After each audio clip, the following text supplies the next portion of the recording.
If you have an interest in horses and love learning more about horses, the horse industry, teaching, or even managing your own horse business, then you're in the right place. We would love you to join us on our mission, which is to improve the lives of horses around the world through the education of riders, handlers, and trainers. So get comfortable, listen in, and enjoy.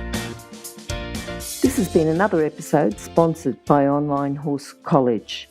If you haven't had a look at the wide variety of equine-specific accredited courses, then go to onlinehorsecollege.com and I'll see you over there.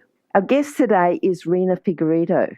Rena's a dressage specialist, competitor, trainer and coach. She also schools and breaks in young horses.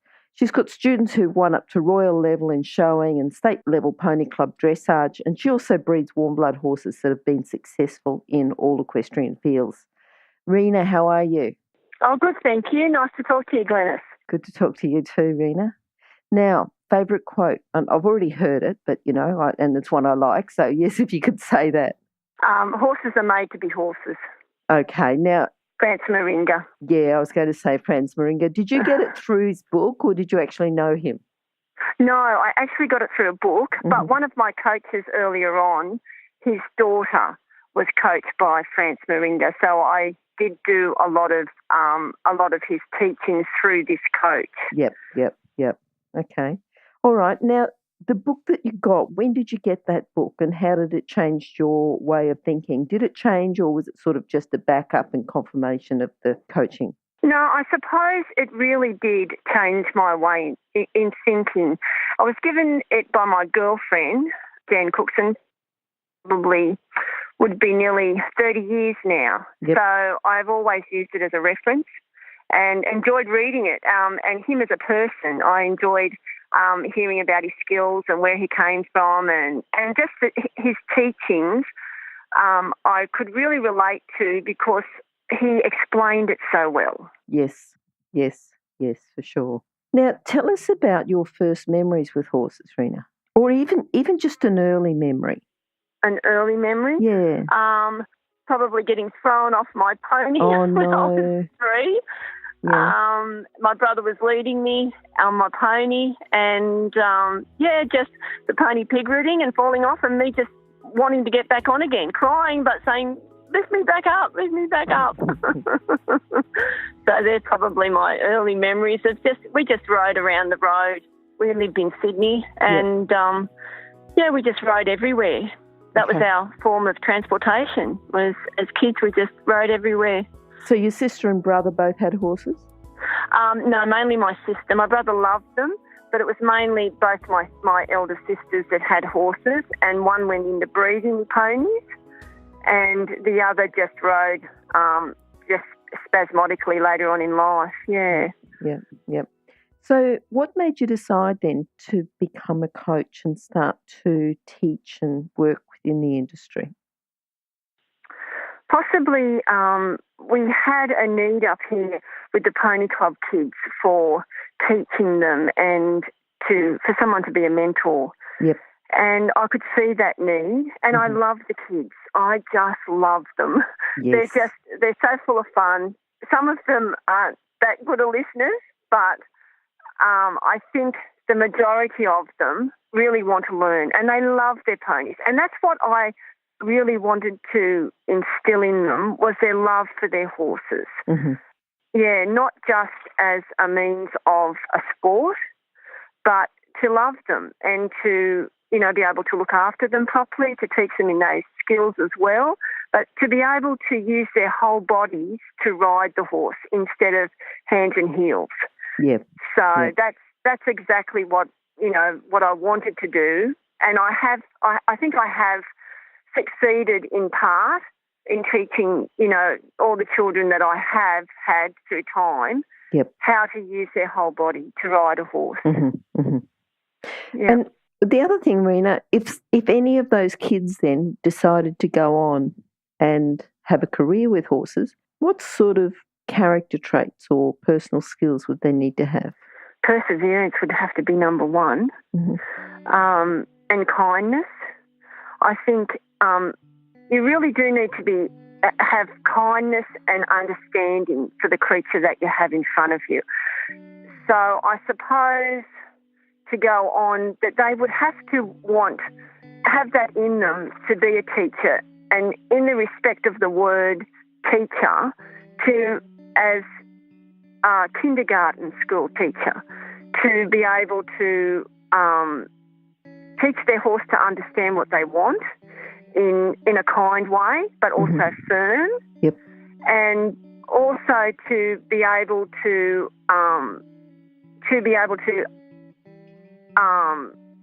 get this through to their students. So they have to really have an understanding of the basic skills and also of the dressage principles. I always think that the dressage principles are for everything, not just dressage, but for stock horses, for jumping horses, for pony club kids. It's really the be and all, I think, of riding. So they have to have that kind of understanding and the will to want to teach and to love the sport. You have to, don't you? You can't do it. Definitely. Yeah.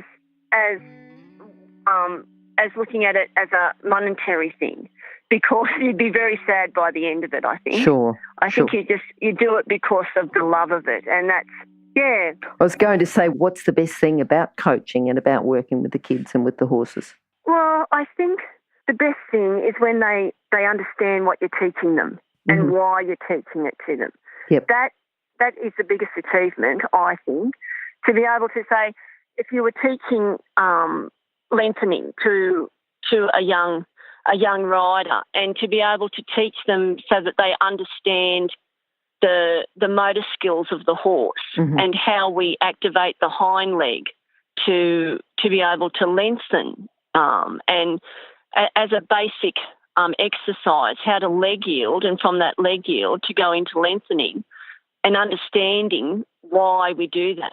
Yep. That it is about the motor skills and not about running, but about using the hind part and going forward. So when they understand those principles, that is a sense of achievement, because then you know they can go home and they can make their own exercises out of that.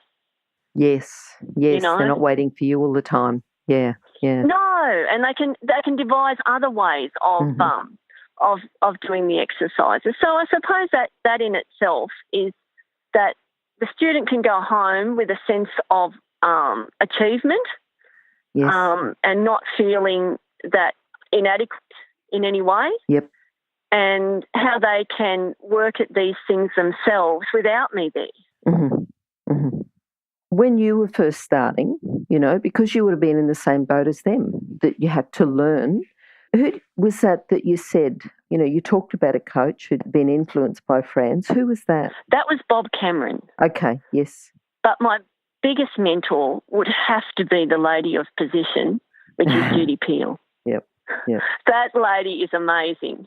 She really is. I've had her here quite a number of times to teach us and a lot of my pupils and my daughters and myself, and really she is the epitome of balance and body usage on the horse, really. She's just amazing, yeah. What do you think, just thinking back to when you very first started with her, what made you sort of go, right. What was the biggest first aha that you had with her? Probably the biggest aha was core strength. Okay. When she was teaching me how to use my core strength to motivate different paces within the horse and different exercises, I suppose then I thought there's a better way. I thought these teachings that she's teaching me is working, and the horse is being more softer by the teachings without any force of throwing your body, for a flying change or, different, leaning back to come into the halt, or it was all core strength and position, but in a subtle way. So I suppose that was the core strength was my most aha. This is what I want, and I want more of it. Yep. I was greedy for it. Yeah, greedy for it. It's good to be greedy for things like that, though. Yeah. Yeah. What about horses? Have you got a horse you think's influenced you? Oh, yes. Well, many have taught me. Many have taught me a lot. Just tell us one or two stories. Just tell us about maybe one that's got you started with dressage. I bred Warm Blood by Medallion, who was out of a Voluta mare. And he was a big horse, 17.3, very majestic, probably more into, he was around the time of Rembrandt. Remember Rembrandt? Yes. With his lightness, even though he was a warm blood, he still had the lightness of the thoroughbred. Well, he was very much like him. And in fact, I can remember coming out after winning, I think it was the lead at Canberra Royal, and one of the coaches come over to me and said, he's not a warm blood, he's a thoroughbred. And I said, no, he is purebred warm blood. But I said, I'm now going for something, instead of the Ludendorff ones, which I started off with, I was now going for something a little bit lighter and easier to collect without having, being so heavy. So I suppose he was my first, in that he taught me how easy it was when you have the right frame, you breed the right frame. Yep. So if you have this horse that conformation traits are more up in front and rounder over the back, so that they stand there as a foal and you can see those conformation traits. He was like that. Yes. And so he was easy, very easy. So he taught me a lot in that I had a lot of fun then. It wasn't such hard work. It was more fun, and with the help of Judy, we were really going ahead quite well. But he ended up with colic and we lost him. But but those things happen. But but I think he was a big teaching point for me. Yes. And as you say, if they've got the natural conformation, it makes it so much easier, doesn't it? Rather than one you've got to train to push together. You start off ahead already. And the Ludendorff ones, I suppose they had their place. They were very good jumpers and they had their place, but they were a little bit long. So they were always that little bit harder to get together. Yep. I found anyway. So I found that the shorter-bodied horse that was coupled a little bit shorter could get their hocks underneath them a lot easier. Yep. So a lot of the leg yielding and the half pass came a lot easier to them, and collection came easy. Yep. Yeah. So I think that, and then after I had him, I schooled him and everything. I just wanted more like him, so we started breeding more. But we ended up with my girlfriend had a stallion by Medallion, so we put the Medallion stallion over the Voluta and got a very good riding horse for ladies. That was, that a lady could ride. Yep. Yeah. So I suppose it's a sport where women and men can equally compete. Yeah. So I wanted something where women didn't have to work so hard, and that it was a lot easier for them to be able to sit on and be comfortable on. Do you know what I mean? Yes, and without having to have the physical strength to push the horse together. Yeah, and having a temperament that was eager to please you. Yes. Not being lazy, but was there, eager to, the Medallion, I think, gave them that, the eager to please kind of temperament. Yep. What do you think's been your proudest moment with horses? Well, actually, it was when my daughter won at Sydney Royal. Yep. On a homebred warm blood. Oh, wow. Home educated. Yep. Home broken in, and she won against all the hacks. That's good. So I was just, I think I cried in the stands. It was marvellous, to see her out there. It was, and the judge just picking her straight away off the ring, and and even though her having just a little bit more bone than the others, but in the open, it was a novice, but it was an open novice. Yep. To be able to compete equally against the thoroughbreds and also against our peers and to be able to place so high was a great achievement for me because I bred it and I broke it in and that was lovely. Yeah, I think that was my proudest time. Yeah. Good. Yeah. Wait, can you hear anything? No? That's because we're waiting for someone with a good quality horse product to be advertised here. If that's you, then contact us, horsechats@horsechats.com, and we'll send you the details. Thanks. Thinking about breeding horses, because you're trying to breed the ideal riding horse, what do you think your biggest challenge has been? Temperament. You can breed conformation. Yep, okay. But the temperament is, 50 is from the mare, and I suppose 50 is from the handling and how you handle them, to begin with, how they cope with things, how you teach them to cope with things. I suppose that is the most difficult because you've still got that 50% of the mare. So, and then sometimes they can throw back. They can throw back on you, and you'll get something that we had in our bloodlines. There was a mare, beautiful mare, a thoroughbred mare, but she was a bit hot and she was more on the Voluta line. And so that temperament came through sometimes.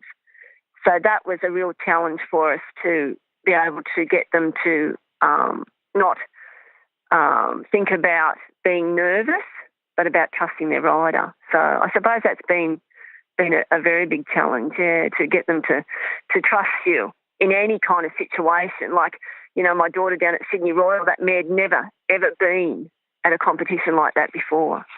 And she just trusted my daughter. Yeah. So, and that was, you think to yourself, well, even though, and she is quite a sensitive mare, very sensitive mare, but to be able to breed that sensitivity so that you have that showiness as well as you have the hock movement, because you've got all that nervous energy. Yes. And to be able to contain it has been probably a very big challenge. And to get something that has got that kind of temperament. So thinking about you talked about the breeding, but also the handling. Just tell us a little bit about the early handling that you do with your foals. Well, we like to start them off like as soon as they're born. We just, out in the paddock, we don't bring them in or put them in the yard or anything like that for the first week. They just stay with their mum, but we handle them, we touch them all over and get them used to being touched all over.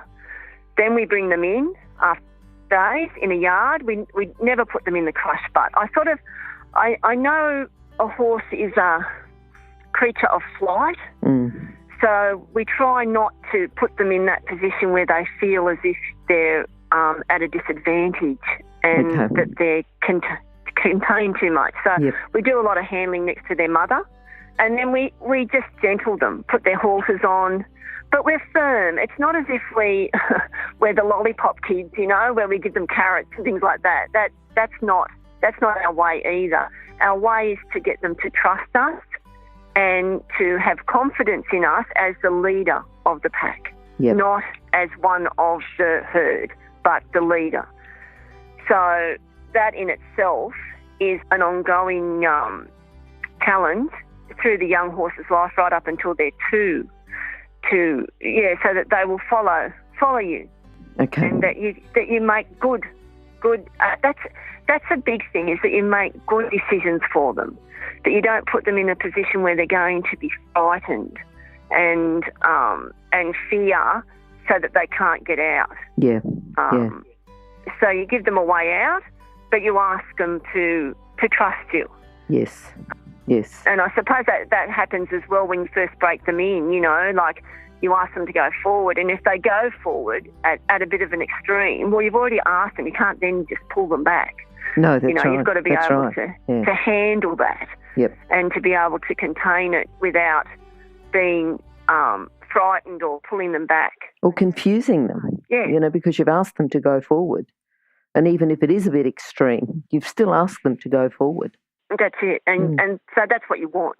Yep. And so you just got to be able to ride that forwardness.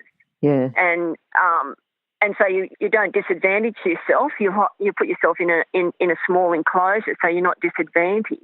And then that's where you teach the basics, and then you come out of that into a bigger yard. But we do a lot of handling up until they're probably about 2 months, and then we don't really. We just turn them out with their mother. Yep. Don't do much then. Let them be, as Franz Moringa said, horses are made to be horses. So let them be a horse with their mother. And then we normally wean them because they grow so big. Yes. They're massive.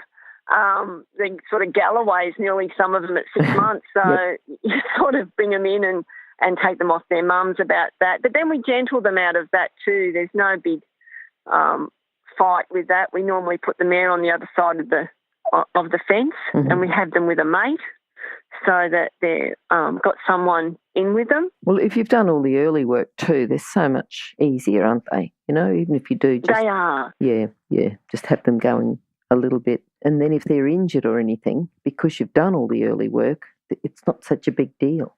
That's it. Yeah. And that's exactly it, because we have had injuries of young ones, and it has been so much easier bringing them in, and like we've picked up their feet as babies, and so if there's any leg injuries, you can bandage them without, being frightened, and all that early handling.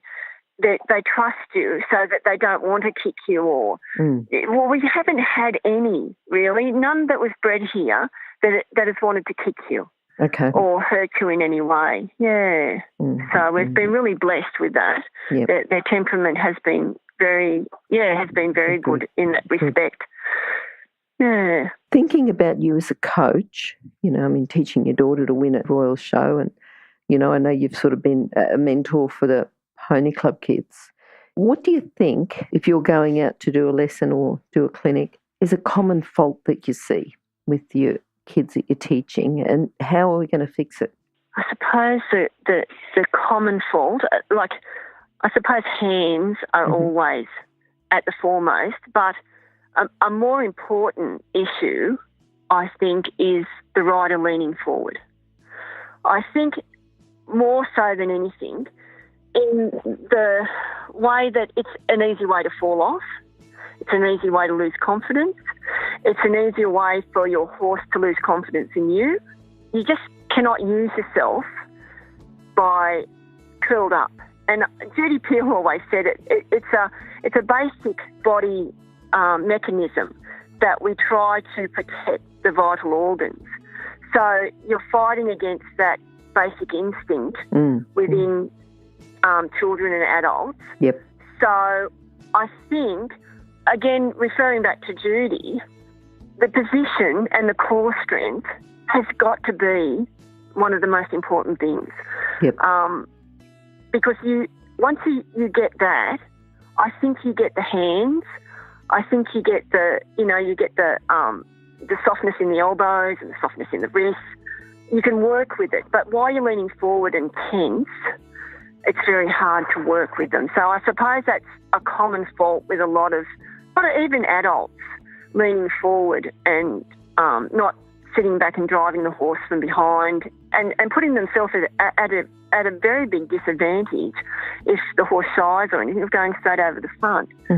So I suppose I think that in itself is one of the most important things to correct, and to be able to get them to sit up and carry themselves. That is foremost, I think, in my teaching, is for them to sit up and carry themselves, because Judy has taught me that. Yeah, I'm sort of thinking of her voice saying that. Yeah, yeah.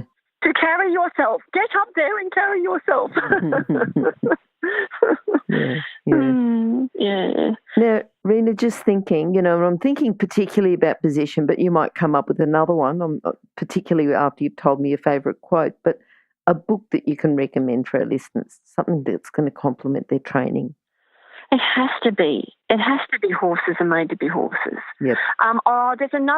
There is actually, I don't even know who it's by. It's an exercises. It's a book by, I can't even remember her name. I'm outside, so I can't grab the book. But it's a book on, I think, any related book for dressage exercises has to be at the beginning of the library for a person that rides, because exercises keep the horse motivated.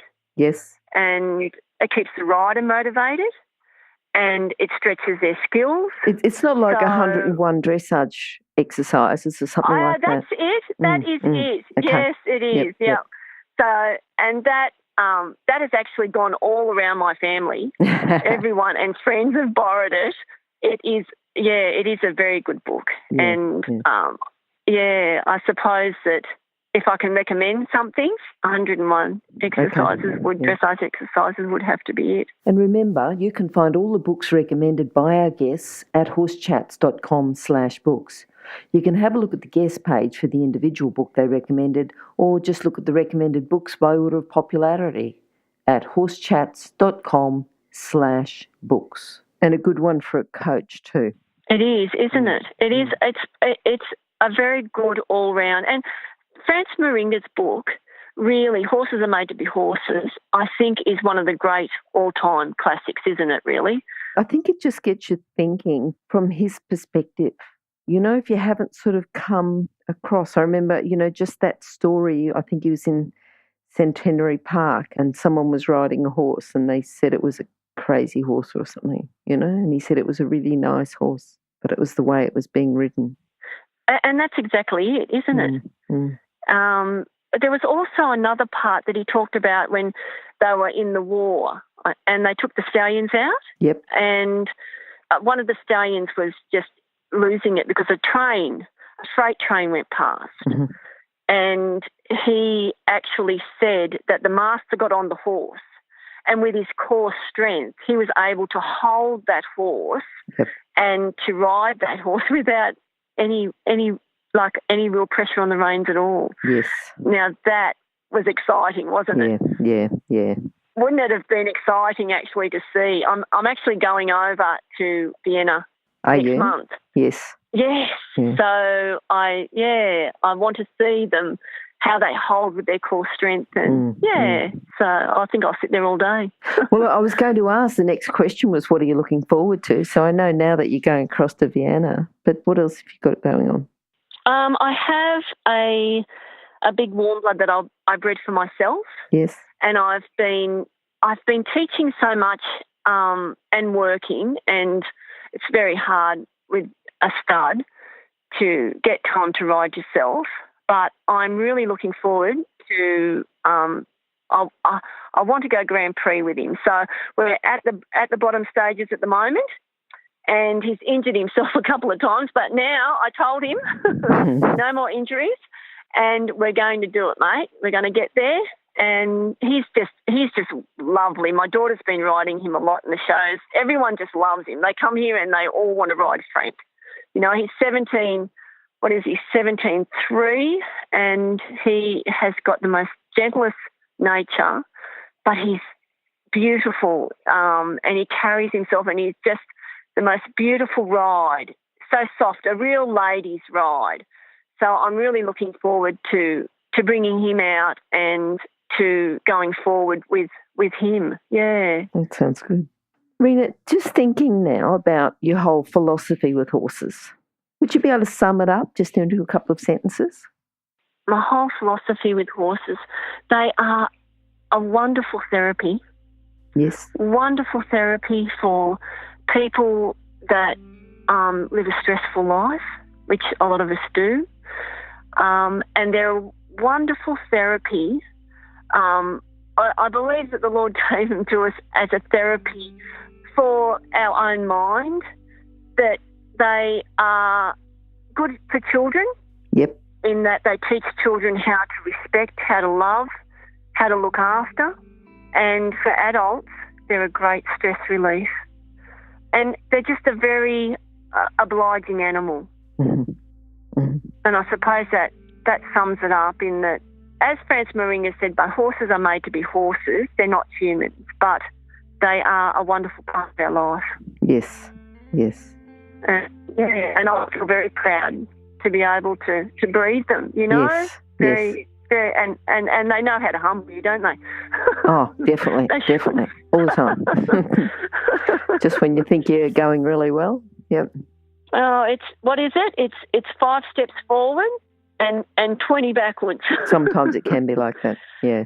It can. Yeah. It's always a bit challenging and always a bit different. Yeah. Rena, how can people contact you? I suppose the best way is by phone. Yep.